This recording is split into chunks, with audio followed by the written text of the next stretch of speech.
எல்லாருக்கும் வணக்கம். ரொம்ப நன்றி இங்கே வந்ததுக்கு. ரொம்ப நாள் ஆச்சு இந்த மாதிரி நேரில் உட்காந்து நிறைய விஷயங்கள் பேசுறது. ரொம்ப சந்தோஷமாக இருக்குது. இந்த வருஷம் நிறைய பாசிட்டிவான விஷயங்கள் நடக்குங்கிறது ஒரு நல்ல தன்னம்பிக்கையோடு இருக்கிறேன். ஸோ அதனால் உங்கள் எல்லோரும் நேரில் சந்திக்கணும்னு ஆசைப்பட்டேன். ஃபஸ்ட்டு இந்த வருஷம் கிட்டத்தட்ட ஒரு 3-4 படம் ரிலீஸ் ஆகும் எனக்கு. இப்போ ஃபஸ்ட்டு வர ஒரு படம் காடன், அதுக்கப்புறம் எஃப்ஐஆர் போஸ்ட் ப்ரொடக்ஷனில் இருக்குது. அதுக்கப்புறம் மோகன்தாஸ் ஃபஸ்ட் ஷெட்யூல் முடிச்சிட்டேன்.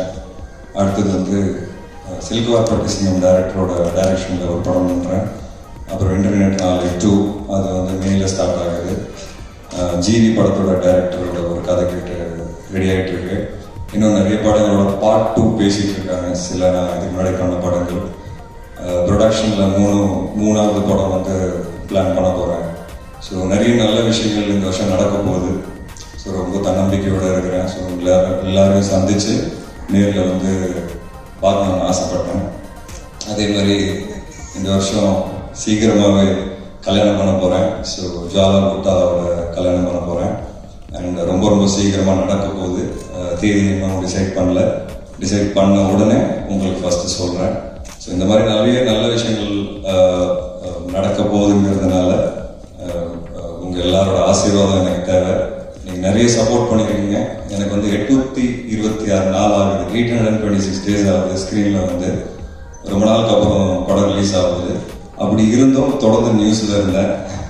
16 வருஷத்தில் ஃபஸ்ட் டைம் ஸோ நியூஸ்க்கு காரணங்கள் வெவ்வேறாக இருக்கலாம், பட் ஸ்டில் நியூஸில் இருந்தால் தான் முக்கியம். நீங்கள் எல்லாரும் நிறைய சப்போர்ட் பண்ணியிருக்கீங்க முதல் நாள்லேருந்து இன்னைக்கு வரைக்கும். Whatever I'm today it is because of your respect. நீங்கள் பண்ண விமர்சனங்கள், நீங்கள் எனக்கு கொடுக்குற ஃபீட்பேக், ஒவ்வொரு வாட்டியும் என் படத்தை பார்த்து என்கரேஜ் பண்ணுறீங்க. ப்ரெஷ் ஷோஸில் மீட் பண்ணும்போதும் சரி, இன்டர்வியூஸ் எடுக்கும்போதும் சரி. எனக்கு தெரிஞ்சு என்னோட சக்ஸஸோட மிகப்பெரிய காரணம் நீங்கள் எல்லாரும்.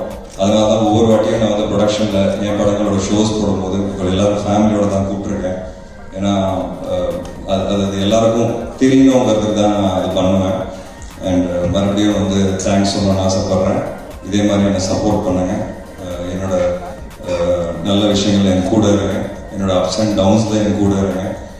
நான் டிவோர்ஸ் ஆகும்போது கூட யாருமே தப்பாக எதுவுமே எழுதலை. என்னை மதிச்சிங்க, என்னோட பர்சனல் லைஃப்பை மதிச்சிங்க. அண்ட் அதுக்கு அந்த ஒரு விஷயத்துக்காக நான் உங்கள் எல்லாரையும் ரொம்ப ரெஸ்பெக்ட் பண்ணுறேன். ஸோ இன்னைக்கு நிறைய விஷயங்கள் பேசலாம். நீங்கள் என்ன கேள்வி வேணால் கேட்கலாம். நான் அதை பதில் கொடுக்கறது ரெடியாக இருக்கேன். And I think that's about it. So நீங்கள் எதாவது கேட்கணும்னா கேட்கலாம். சூரி பிரச்சனை என்ன ஸ்டேஜில் சார்? உண்மை பேசலாம் சார். ஃபர்ஸ்ட் ஆஃப் ஆல் அது கோர்ட்டில் இருக்குது. ஸோ அதை பற்றி நிறைய டீட்டெயில் என்னால் சொல்ல முடியாது. இன்னொன்று நான் ரொம்ப பாசிட்டிவாக இருக்கணும்னு ஆசைப்படுறேன். ஏன்னா நான் நிறைய டீட்டெயில் சொல்ல அவங்ககிட்ட ஒவ்வொரு பாயிண்ட் பண்ணி அவர் கொடுத்த கம்ப்ளைண்ட்லேருந்து ஒவ்வொரு பாயிண்ட்டாக நான் பிரித்து பேசி அதோட பதில் கொடுக்கலாம். அப்படி பண்ணேன்னா நான் 10 வருஷமாக பழகிருக்கேன் அவரோட. நிறைய தப்பான விஷயம் சொல்ல வேண்டிய ஒரு சுச்சுவேஷன் வந்துடும். அப்புறம் அவருக்கும் எனக்கும் வித்தியாசம் இல்லாமல் போயிடும். ஒன்று தான் சொல்லணும்னு ஆசைப்படுறேன். எனக்கு இல்லை எங்கள் அப்பாவுக்கும் அந்த லேண்ட் டிரான்சாக்ஷனில் சம்மந்தமே கிடையாது. சுத்தமாக சம்மந்தம் கிடையாது. அண்ட் ஒருத்தர் எங்கள் அப்பா காலில் விழுந்து நீங்கள் தான் எனக்கு கடவுள்னு சொன்ன ஒருத்தர் கொஞ்சம் வருஷங்கள் முன்னாடி எனக்கு எங்கள் அப்பாவும் என்னையும் 424 கம்ப்ளைண்ட் கொடுத்துருக்காரு. இதுக்கு மேலே எனக்கு என்ன சொல்கிறதுன்னு தெரியல. நிறைய ஹெல்ப் பண்ணியிருக்கேன் அவருக்கு. எங்கள் அப்பா நிறைய சப்போர்ட் பண்ணியிருக்காரு, நிறைய ஹெல்ப் பண்ணியிருக்காரு. அவர் ரொம்ப வலியும் வேதனையோடு இருந்தார். அந்த லாக்டவுன் டைம் வேறு எங்கேயுமே நாங்கள் வெளியே போகல. அப்பா எஸ்பெஷலாக அப்பா அம்மா விடவே இல்லை. நான் அந்த டைமில் கோர்ட்டு கேஸுன்னு வக்கீலில் போய் பார்க்குறது இதெல்லாம் அலைஞ்சார். பார்க்கறதுக்கு ரொம்ப வருத்தமாக இருந்தது. ஒரு பையனாக என் பையனை பார்க்கும்போது நல்ல அப்பானா நான் தெரில, என் அப்பாவை பார்க்கும்போது ஒரு நல்ல பையனா எனக்கு என் கண்ணுக்கு நானே தெரில. அவ்வளோ கஷ்டப்பட்டேன் இந்த 2-3 மாதம். But truth definitely will come out sir. என்ன எனக்கே கஷ்டமாக இருக்குது. யாரோ தப்பாக கைட் பண்ணுறாங்க, அதை முழுசாக நம்பிட்டார் அவர். அது ஒரு வாட்டி பேசியிருந்திருக்கலாம், இல்லை சொல்லியிருந்திருக்கலாம், இல்லை இந்த மாதிரி பண்ண போகிறேன் ஏதாவது சொல்யூஷன் கொடுக்கணும்னு கேட்டிருந்துருக்கலாம். பட் அதான் டீட்டெயில்ஸ் நிறைய இருக்குது அதில். நான் கதை எடுத்தேன்னா 5 வருஷம் முன்னாடி நடந்த கதை சார். அது 5 வருஷமாக ஒருத்தர் சைலண்டாக இருக்காதனாலே எனக்கு ஒரே குழப்பமாக இருக்குது. நீங்களே வச்சு பார்த்துக்கணும். ஸோ அதனால் அதோட முடிச்சிடுறேன் நான். ஒன்று ஜுவாலா குத்தா sir, Indian badminton player. Olympics ஆடி இருக்காங்க. ஸோ ஹைதராபாத்ல இருக்காங்க. ஸோ அவங்களோட சார் கல்யாணம் பண்ண போகிறேன். ரொம்ப சீக்கிரமாக டேட் பார்த்துட்டு இருக்காங்க. நல்ல நாள் பார்த்து ஃபிக்ஸ் பண்ணிடுவாங்க. பண்ண உடனே நான் கண்டிப்பாக சொல்கிறேன் sir. Respect sir, mutual respect and understanding sir. நிறைய பேர் நினைக்கிறாங்க லவ் அப்படிங்கிறது. எனக்கு லவ்ல நம்பிக்கை போயிடுச்சு சார். ஒரு வாட்டி லவ் பண்ணி பார்த்துட்டேன். 4 வருஷம் லவ், 7 வருஷம் கல்யாணம். இதுக்கு மேலே லவ் தேடி நான் போகல. என்னோட ரொம்ப லோவான ஃபேஸில் என்னை சப்போர்ட் பண்ணாங்க. ரொம்ப பாசிட்டிவான ஒரு பர்சன். ஸ்போர்ட்ஸ் பர்சனுங்கிறதால நானும் ஒரு ஸ்போர்ட்ஸ் பேக்ரவுண்டில் தான் வந்தவன். ரொம்ப பாசிட்டிவாகவே பேசுவாங்க, ரொம்ப பாசிட்டிவாகவே சொல்லுவாங்க. ஸோ அதுதான் எனக்கு அவங்ககிட்ட பிடிச்ச ஒரு விஷயம். Mutual respect.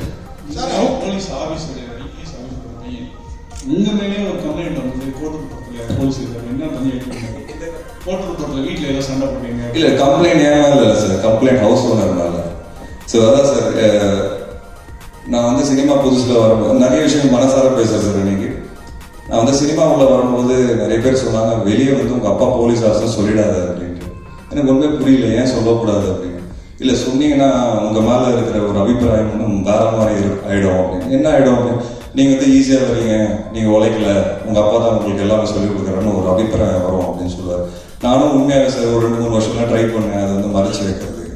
ஒரு ஸ்டேஜுக்கு அப்புறம் இப்போ யோசிச்சு பார்க்கும்போது நான் பெருமையாக மாற தட்டி சொல்கிறேன் சார், எங்கள் அப்பா ஒரு போலீஸ் ஆஃபீஸர், அவரோட பையன் நான் சினிமாவில் இருக்கிறேன். எங்கள் அப்பா எல்லா அப்பா மாதிரி தான் பையன் மேலே வரணுங்கிறதுக்காக பல பேரோட கால் பிடிச்சிருக்கிறாரு. அது எனக்கு தெரியும். அந்த பதவியில் இருந்தோம் எப்படியாவது பையன் வந்துடணுங்கிறது அது எந்த விதத்துல தப்பு இல்லை. எப்படி ஒவ்வொரு அப்பாவும் தான் பசங்க நல்லா வரணுங்கிற ஆசைப்படுறாங்களோ அதே தான் எங்கள் அப்பாவும் ஆசைப்படுறாரு. பட் என்ன, நான் சின்ன வயசுலேருந்து எது பண்ணாலும் போலீஸ்கார பையன் அவன் திமிரு ஜாஸ்தி. நான் வந்து படிக்கும்போது சார் 11th 12th ஸ்டாண்டர்ட் படிக்கும்போது கிரிக்கெட் விளையாடுவேன் சார். புக்ஸ்லாம் என் கூட கொண்டு போயிடுவேன். ஸ்கூல் அவ்வளோ போக மாட்டேன். ஆனால் அவுட் ஆனவுடனே சார் வந்து படிப்பேன், உட்காந்து படிப்பேன், எல்லா புக்ஸை படிப்பேன். எக்ஸாம்லாம் நல்லா மார்க் வாங்கணும்னு அப்பா சொல்லுவார். ஏன்னா நீ ஒழுங்காக வாங்கலைன்னா அப்புறம் எனக்கு தான் கெட்ட பேர் அப்படின்னு. ஸோ நான் நல்லா மார்க் வாங்கினேன் சார். ஆனாலும் என்ன சொன்னாங்கன்னா இவனுக்கு கொஸ்டின் பேப்பர் கிடச்சிருக்கோம், அதனால இவன் மார்க் வாங்கலாம் அப்படின்னு சொல்லியிருக்காங்க சார் ஈஸியாக. இது பழகிடுச்சு சின்ன வயசுலேருந்து. நான் கிரிக்கெட் விட்ட காரணமே அதுதான் சார். ஒரு ஸ்டேஜுக்கு அப்புறம் எல்லாருக்கும் நல்லா ஃபார்ம் இருக்கும், பேட் ஃபார்ம் வரும். நம்ம ஒரு டைம் நல்லா பெர்ஃபார்ம் பண்ணுவோம். எனக்கு வந்து பேட் ஃபார்ம் வரும்போது நான் நல்லா விளையாட வரும்போது அப்பா நாள் விளையாடுறேன்னு சொல்ல ஆரம்பிச்சிட்டாங்க சார். ஒரு ஸ்டேஜுக்கு அப்புறம் வெக்ஸ் ஆகி கிரிக்கெட்டை விட்டேன். திரும்பி சினிமாவில் அதே தான் ஆரம்பிச்சது. இந்த வாட்டி நான் விட மாட்டேன்னு டிசைட் பண்ணிட்டேன். நான் யாருங்கிறது நான் நின்று ப்ரூவ் பண்ணி காட்டுவேன். நீங்கள் என்ன வேணால் சொல்லுங்க என்னை பற்றி. அப்பனால நடக்குது எப்படி சார் 8 படம் அப்பனால சார் ஹிட் ஆகும், ராட்சசன் அப்பனால ஹிட் ஆகும், இல்லை வேணாந்திர வழக்கிற அப்பனால ஹிட் ஆகும். எங்கள் அப்பா ஒரு பையனாக வந்து எனக்கு நல்ல வளர்ச்சி கொடுத்துருக்காரு, சொல்லி கொடுத்துருக்காரு. என் அப்பா இன்னைக்கு இந்த இடத்துல வந்த காரணமே அப்பா காசு இல்லாத போது பல பேர் அவருக்கு ஹெல்ப் பண்ணியிருக்காங்க. அதே விஷயங்கள் தான் எனக்கு சொல்லியிருக்காரு. முன்னாடி வந்து யாராவது ஹெல்ப்னு கேட்டுனீங்கன்னா உன்னால் பண்ண முடிஞ்சதுன்னு வச்சுக்கோங்க. ஒரே ஒரு விஷயம் ஞாபகம் வச்சுக்கோ, கண்டிப்பாக பண்ணு. நீ எங்கேருந்து வந்த, எப்படி ஆரம்பிச்ச, யார் உனக்கு கை கொடுத்தாங்க, யார் உனக்கு கூட இருந்தாங்க, அதை மட்டும் மறந்துடாது. ஸோ போலீஸ்கார பையனாக இருந்து வந்து பல வாழ்க்கையில் பல விஷயங்கள் ஃபேஸ் பண்ணிட்டேன். இந்த விஷயமும் அப்படிதான் சார். ஏன் இது டீட்டெயிலாக சொல்கிறேன்னா, அவர் என்ன நினச்சிக்கிட்டாருன்னா, போலீஸ் வந்தாங்க நைட்டு, என்னோட டிஓபியோட பர்த்டே, எஃப்ஐஆர் வந்து 3 daysல வந்து ரேப் அப் ஆக போகுது. சரி ரேப் அப் பார்ட்டி எதுக்கு, பர்த்டே தானே இருக்கு, இங்கே வச்சிடலாம் அப்படின்னு சொல்லி ஒரு 6 பேர் தான் இருந்தாங்க. மேலே போலீஸோட வந்துட்டாரு. அந்த போலீஸ் வந்து நான் கேட்டேன், என்னங்க தப்பு பண்ணுறேன், நான் வந்து பாருங்க, ஏதாவது தப்பு பண்ணா சொல்லுங்க, நானே சாரி கேட்டுக்கிறேன். போலீஸ் வந்து பார்த்தாங்க, எதுவுமே இல்லை, உங்கள் வீட்டுக்குள்ளே நீங்கள் 6 பேரோட இருக்கீங்க, அதில் என்ன தப்புன்ட்டு போயிட்டாங்க. சார் இவர் இப்படி பண்ணுறாரு, அவர் பண்ணுறாருன்னா பரவாயில்ல, நாங்கள் பார்த்துக்குறோம் அப்படின்ட்டாங்க. அவர் பயந்துட்டாரு. என்னமோ நான் வந்து எதுவும் அவரை பழக போகிறேன். அதுக்கப்புறம் பார்த்தீங்கன்னா இப்போ நான் நல்லா இருக்கிறேன்.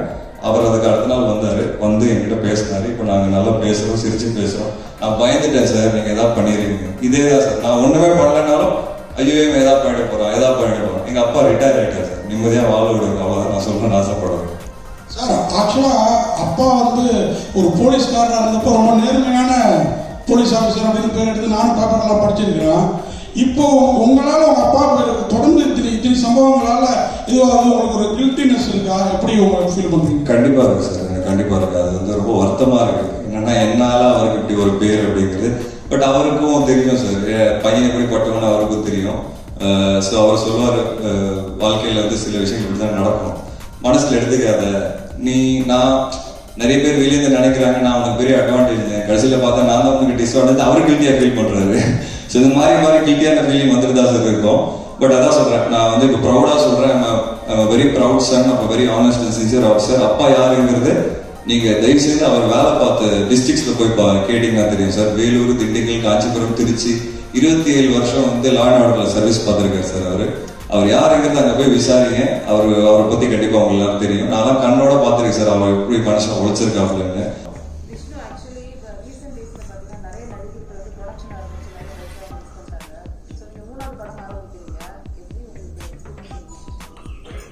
இல்லை அதான் என்னோட அவுட்டர் லிமிட் என்னன்னு எனக்கு தெரியும். ஸோ நான் இதுக்குள்ள படம் பண்ணேன்னா என்னால் வந்து பெருசாக லாஸ் வராமல் என்னால் வந்து ஒரு படத்தை நல்லபடியாக பண்ண முடியுங்கிறது எனக்கு ஒரு நம்பிக்கை இருக்குது. எனக்கு 10 படம் வச்சு ஃபஸ்ட்டு ப்ரொடக்ஷன் பண்ணுறதுக்கு. ஸோ அந்த எக்ஸ்பீரியன்ஸ் தான் என்னை ஹெல்ப் பண்ணிச்சு ஃபஸ்ட் ப்ரொடக்ஷன் பண்ணுறதுக்கு. வேலை வந்துட்டு வேலை பெரிய ஹிட் அது. அதுக்கு ஒரு படம் நான் லாஸ் அடைஞ்சேன். அதுக்கப்புறம் இன்னமும் பெட்டராக புரிஞ்சுக்கிட்டேன். நிறைய கண்டென்ட் வெளியே பண்ணிட்டு இருந்தேன். நீங்கள் பார்த்தீங்கன்னா ராட்சஸ்லாம் வெளியே பண்ணேன். ஆனால் என்னோட கம்பெனி பார்த்தீங்கன்னா வேலை வந்துட்டு வேலை கதாநாயகன், சில்வர் பட்டிசிங், இந்த மாதிரி ஜாலியான படங்கள் தான் பண்ணேன். ஒரு ஸ்டேஜ்க்கு அப்புறம் ரியலைஸ் ஆச்சு, ஏன் நம்ம அப்படி பண்ணுறோம், நம்ம வெளியே பண்ணுற படங்கள் நம்ம கம்பெனியில் எடுத்து பண்ணலாமே, நல்ல கதைகள். அதுக்கப்புறம் இப்போ வர படங்கள் தான் FIR, மோகன்தாஸ், எல்லாமே வந்து ஒரு கண்டென்ட் ஓரியன்டட் ஸ்கிரிப்ட். ஏன்னா ராட்சசன் மாதிரி ஒரு படத்துக்கு இவ்வளோ பெரிய கமர்ஷியல் சக்ஸஸ் கிடைச்சது. ஸோ அப்போது நல்ல கண்டென்ட் வந்து ஆடியன்ஸ் பார்க்க ஆரம்பிச்சிட்டாங்க. அந்த ஒரு நம்பிக்கையில் தான் திருப்பி இப்போ ப்ரொடக்ஷன் பண்ணிட்டு இருக்கிறேன். மோகன்தாஸ்ங்கிறது காந்தியோட கதையா? இல்லை சார், இல்லை அது கேரக்டர் நேம் சார். ஸோ அந்த கேரக்டர் நேம் நமக்கு வந்து கொஞ்சம் ஃபேமஸாக இருக்கிறதால அப்படி தோணுது. அது கிடையாது. இல்லை நான் நினச்சேன் இப்போ பேர் கெட்டு போயிருக்கேன், சரி காந்தி பேர் ஒரு கதை எடுத்த பேர் சரியா? இல்லை சார், அதோட கான்செப்ட் என்னென்ன சார், மோகன்தாஸ் பேர் வச்சிருக்கிறலாம் காந்தி கிடையாதுங்கிறது தான் கான்செப்ட் சார். அப்புறம் இன்னொரு கேள்வி சார், ஆக்சுவலாக இந்த ஜுவாலா அவங்களுக்கும் நீங்கள் ஸ்போர்ட்ஸ் பர்சனாக இருந்தப்பே உங்களுக்குள்ள ஒரு லவ் இருந்தது. அதெல்லாம் இந்த லவ் இது பண்ணிட்டு இப்போ திருப்பியும் புரிஞ்சுக்கிட்டு திருப்பி அவங்க கிட்ட சேர்ந்தீங்க அப்படிங்கிற மாதிரி ஒரு தகவல் இருக்குது. அப்போ தெரியுமா அவங்க? இல்லை சார், நான் ஜுவாலாவை பார்த்ததே வந்து என் டிவோர்ஸ் ஆனதுக்கு அப்புறமா தான் சார். அந்த டைமில் தான் மீட் பண்ணேன். அதுக்கு முன்னாடி எனக்கு பழக்கமே கிடையாது சார். இன்னொன்று நான் மறுபடியும் சொல்கிறேன், லவ்ங்கிறது இல்லவே இல்லை சார். இங்கே முடிஞ்சிருச்சு சார், அந்த கதையை முடிஞ்சிருச்சு. மியூச்சுவல் ரெஸ்பெக்ட் அண்ட் அண்டர்ஸ்டாண்டிங் தான் சார் எனக்கு இப்போ மைண்டில் இருக்கிற ஒரு விஷயம்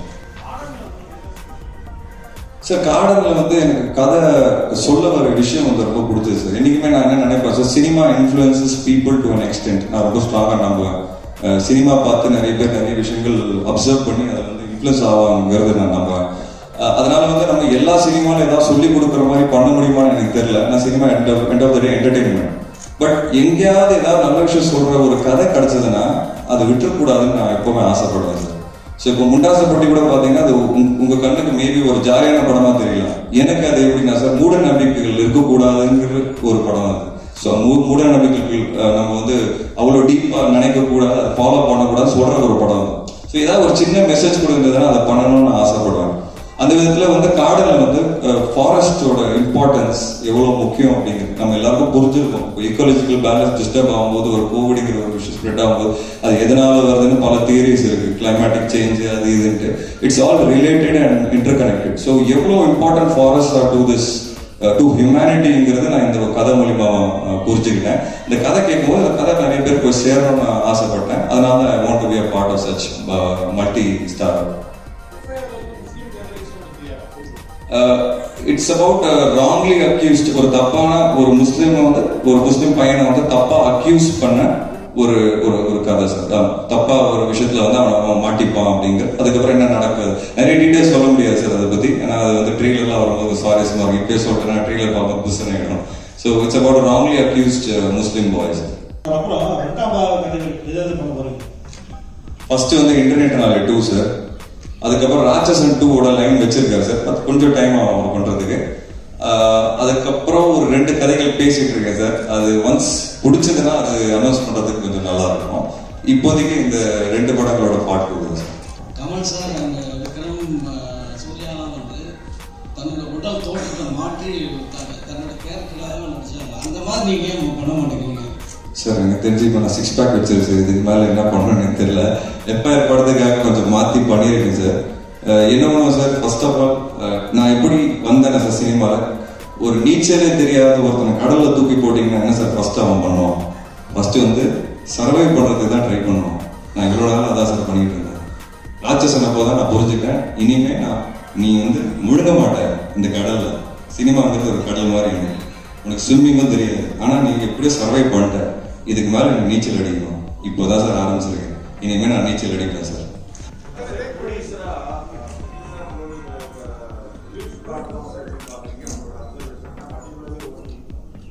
சார் அது வந்து நான் ஒரு கம்பேரிசன் சொல்றேன் பாருங்க, அது உங்களுக்கு ஓகே இல்லையா. ஸ்விக்கி மாதிரி பார்க்குறேன், ஸ்விக்கி ஜொமேட்டோ மாதிரி பார்க்குறேன் சார்.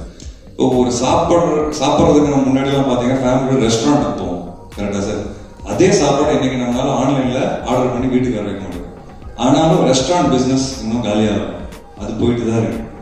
ஸோ ரெஸ்டாரண்ட் இன்னைக்கு கூட நீங்க போய் ஃபேமிலியோட எக்ஸ்பீரியன்ஸ் பண்ணணும்னு நினைச்சீங்கன்னா இன்னைக்கும் போய் ஃபேமிலியோட எக்ஸ்பீரியன்ஸ் பண்றீங்க.